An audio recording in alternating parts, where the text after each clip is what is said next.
శ్రీ సూర్యాష్టకము. ఆదిదేవా నమస్తుభ్యం ప్రసీద మమ భాస్కరా, దివాకర నమస్తుభ్యం ప్రభాకర నమోస్తుతే. సప్తాస్వరదమారూఢం ప్రచండం కశ్యపాత్మజం, శ్వేతపద్మధరం దేవం తం సూర్యం ప్రణమామ్యహం. లోహితం రథమారూఢం సర్వలోకాపితామహం, महापापहरं देवं तं सूर्यं प्रणमाम्यहं.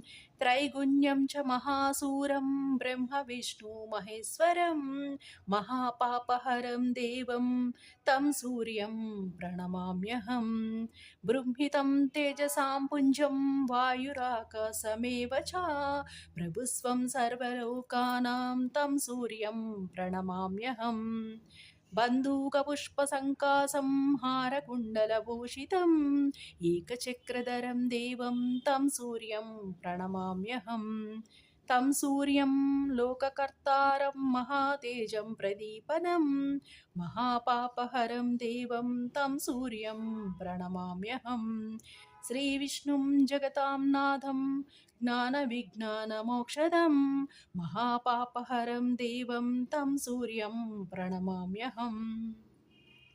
सूर्याष्टकं पठे नित्यं ग्रहपीडाप्रणाशनम्, अपुत्रो लभते पुत्रं दरिद्रो धनवान् भवेत्. आमिषं मधुपानं च यः करोति रविर्दिने, सप्तजन्म भवेत् रोगी जन्म जन्म दरिद्रताम्. स्त्रीतैलमधुमांसानि ये त्यजन्ति रविर्दिने, न व्याधिशोकदारिद्र्यं सूर्यलोकं च गच्छति.